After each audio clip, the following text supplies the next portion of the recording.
हे दोस्तों, कैसे हैं आप। उम्मीद करता हूं आप अच्छे होंगे। मैं हूं विनोद राज, स्वागत है टिक हिंदी साइट चैनल में। दोस्तों, आज हम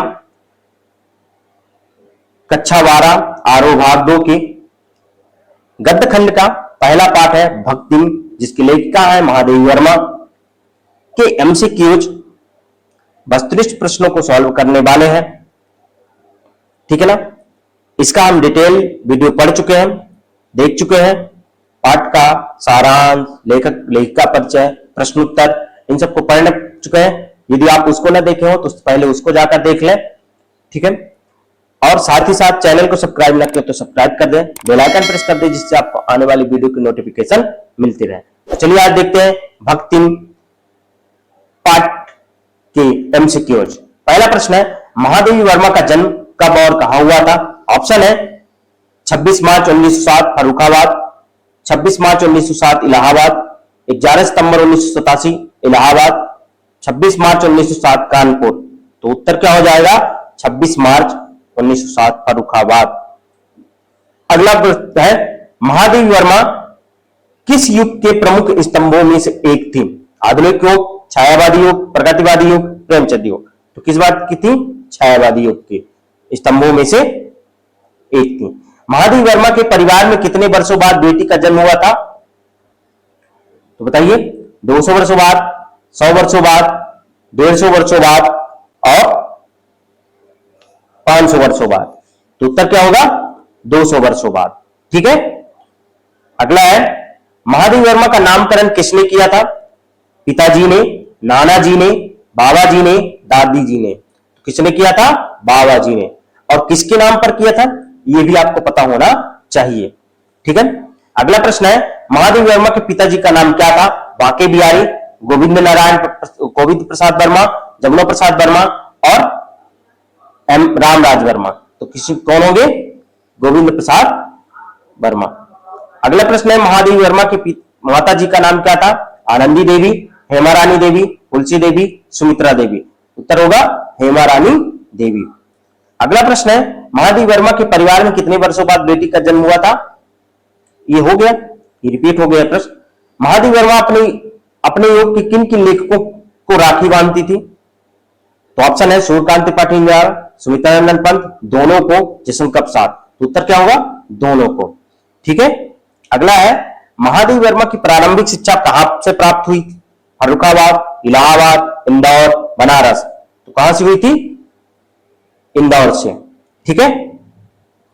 अगला है, महादेवी वर्मा को हिंदी के विशाल मंदिर की सरस्वती किसने कहा था। तो आचार्य रामचंद्र शुक्ल, जयशंकर प्रसाद, निराला, सुमित्रानंदन पंत। किसने कहा था, सूर्यकांत त्रिपाठी, निराला। ठीक है। अगला है, महादेवी वर्मा का जब विवाह हुआ तब उनकी आयु कितनी थी। 9 वर्ष, 13 वर्ष, 15 वर्ष, 18 वर्ष। कितनी वर्ष थी, 9 वर्ष की आयु में विवाह हो गया था। ठीक है। महादेवी वर्मा का विवाह किसके साथ हुआ था। सुरेंद्र वर्मा, नारायण वर्मा, जगमोहन, मनमोहन। किसके साथ हुआ था, नारायण वर्मा। ये जगमोहन, मनमोहन उनके भाई थे। ठीक है। महादेवी वर्मा का छात्रावास में किससे मित्रता हुई थी। मन्नू भंडारी, कृष्णा सोबती, मीराबाई, सुभद्रा कुमारी चौहान। तो किससे हुआ था, सुभद्रा कुमारी चौहान से। अगला है, प्रयाग में किसके साथ मिलकर मीरा जयंती का शुभारंभ हुआ।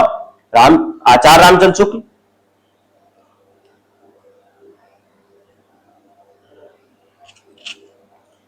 जयशंकर प्रसाद, विवेकानंद, रविन्द्रनाथ टैगोर। तो किसके साथ हुई, किसके साथ मिलकर, रविन्द्रनाथ टैगोर के साथ। ठीक है। अगला प्रश्न है, महादेवी वर्मा का निधन कब हुआ था। तो बताइए। ऑप्शन है 26 मार्च 1907 फर्रुखाबाद, 26 मार्च 1907 इलाहाबाद, 11 सितंबर 1987 इलाहाबाद, 26 मार्च 1907 कानपुर। तो उत्तर क्या होगा, 11 सितंबर 1987 इलाहाबाद में हुआ था। ठीक है। महादेवी वर्मा को किस उपाधि से सम्मानित किया गया। आधुनिक मीरा, आधुनिक प्रेमचंद, आधुनिक तुलसी, आधुनिक निराला। किसके नाम से, आधुनिक मीरा के नाम से। अगला प्रश्न है, महादेवी वर्मा की प्रसिद्ध रचनाएं कौन सी है। निहार रस मिर्जा, अंधायुग, कुरुक्षेत्र, प्रेमचंद की कहानियां, रामचरितमानस। क्या होगा, निहार रस मिर्जा। और भी है दीपशिखा यामा। महादेवी वर्मा को किस पुरस्कार से सम्मानित किया गया। ज्ञानपीठ पुरस्कार, ज्ञान भारती पुरस्कार, साहित्य अकादमी पुरस्कार, इनमें से सभी। तो किससे, सभी पुरस्कारों से, तीनों पुरस्कारों से उन्हें सम्मानित किया गया। ठीक है, अगला है महादेवी वर्मा किस पत्रिका की संपादिका थी? तो इसमें ऑप्शन है, देख लीजिए, चांद, हंस, सारिका, नयान। उत्तर क्या होगा? चांद पत्रिका की संपादिका थी। ठीक है, महादेवी वर्मा किस महिला विद्यापीठ की प्राचार्य रही? प्रयाग महिला विद्यापीठ, बनारस महिला विद्यापीठ, लखनऊ महिला विद्यापीठ, दिल्ली महिला विद्यापीठ। तो किसकी थी? प्रयाग महिला विद्यापीठ। अगला है महादेवी वर्मा ने किस संस्था की स्थापना की थी? साहित्य संसद, साहित्यकार संसद, प्रगतिशील लेखक संघ, भारतीय साहित्य अकादमी, इनमें से कोई नहीं। तो किसकी? साहित्यकार संसद की। अगला है भक्तिम पाठ के आधार पर पंचायतों की क्या तस्वीर उभरती है? पंचायत गूंगी, लाचार और अयोग्य है, वे सभी न्याय नहीं कर पाती, वे दूध का दूध पानी का पानी करती हैं, वे अपने स्वार्थों को पूरा करती हैं। तो उत्तर क्या हो जाएगा इसका? पंचायत गूंगी, लाचार और अयोग्य है। अगला है भक्तिम किस प्रकार का भोजन बनाती थी? तीखा और मसालेदार, तीखा और मीठा, सीधा सरल भोजन, स्वादिष्ट और गरिमा। तो क्या हो जाएगा? सीधा और सरल भोजन। अगला है भक्तिम में कौन सा भाव प्रबल था? वीरता का भाव, स्वाभिमान का भाव, घृणा का भाव, ईर्ष्या का भाव। उत्तर क्या होगा? स्वाभिमान का भाव। ठीक है, अगला प्रश्न है खोटे सिक्कों की टकसाल का अर्थ क्या है? निकम्मी, काम करने वाली पत्नी, बेकार पत्नी, जिस टकसाल से खोटे सिक्के निकलते हैं, कन्याओं को जन्म देने वाली पत्नी। तो क्या हो जाएगा? कन्याओं को जन्म देने वाली पत्नी। अगला है महादेवी ने लक्ष्मी को भक्तिम कहना क्यों आरंभ किया?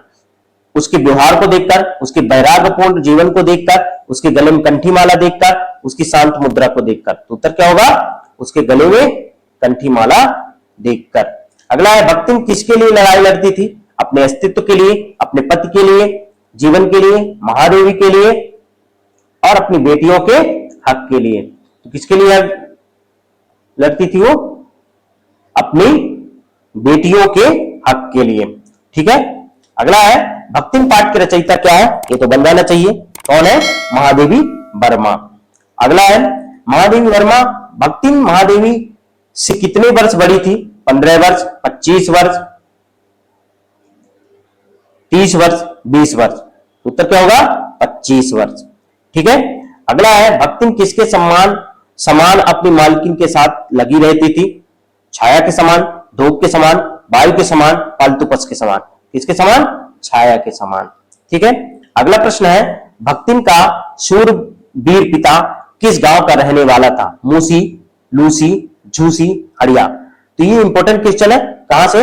झूसी, आईएमपी है ये, याद कर लीजिएगा अच्छे से। अगला है भक्तिम का वास्तविक नाम क्या था? भक्तिम, लक्ष्मीन, दासिनी, पार्वती। क्या था? लक्ष्मीन था। ठीक है, अगला है भक्तिम का विवाह किस गांव में हुआ? हड़िया, कड़िया, पड़िया, मड़िया। तो किस गांव में हुआ था? हड़िया गांव में हुआ था। ठीक है, भक्तिम का गौना किस आयु में हुआ था? बताइए। तो इसका उत्तर दिया है, क्या होगा? 9 वर्ष की आयु में। ठीक है, अगला है भक्तिम की कितनी जेठानियां थी? 3, 4, 2, 5। उत्तर क्या होगा? 2। ठीक है, अगला है भक्तिम का विवाह किस आयु में हुआ? 7 वर्ष, 4 वर्ष, 8 वर्ष, 5 वर्ष।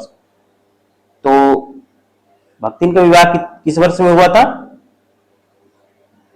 बताइए। इसका उत्तर होगा 5 वर्ष। ठीक है, अगला होगा भक्तिम ने महादेवी ने भक्तिम के जीवन को कितने परिच्छेदों में व्यक्त किया था? 3, 4, 7, 5। कितने में? 4 में। ठीक है, अगला है भक्तिम का नामकरण किसने किया था? सास ने, पति ने, जिठानियों ने, महादेवी ने। तो किसने किया था? महादेवी ने। ठीक है, अगला है ससुराल में भक्तिम के साथ सदव्यवहार किसने किया? जिठानियों ने, पति ने, सास ने, ससुर ने। तो किसने किया था सदव्यवहार? पति ने। ठीक है, अगला है सास और जिठानियां भक्तिम के साथ कैसा व्यवहार करती थी? क्रूरतापूर्ण, स्नेहपूर्ण, दयापूर्ण, प्रेमपूर्ण। उत्तर क्या होगा? क्रूरतापूर्ण। ठीक है, भक्तिम के ससुराल वालों ने उसके पति की मृत्यु पर उसे पुनर्विवाह के लिए क्यों कहा? ताकि भक्तिन सुखी वैवाहिक जीवन व्यतीत कर सके, ताकि वो भक्तिन की घर संपत्ति को हथिया सके, ताकि वो भक्तिन से छुटकारा पा सके, ताकि वो भक्तिन को पुनः समाज में सम्मान दे सके। उत्तर क्या होगा? ताकि वो भक्तिन की घर संपत्ति को हथिया सके। ठीक है, अगला है भक्तिन के अनुसार लक्ष्मी का स्वरूप कौन होती है? पुत्र, पुत्रियां, पति, सास। कौन होती है? पुत्रियां। भक्तिन को महादेवी वर्मा ने क्या करने से मना किया? सिर मुड़वाने से, व्रत रखने से, मंदिर जाने से, दान करने से। किसने? सिर मुड़वाने से। ठीक है, भक्तिन ने महादेवी वर्मा को क्या कहा था?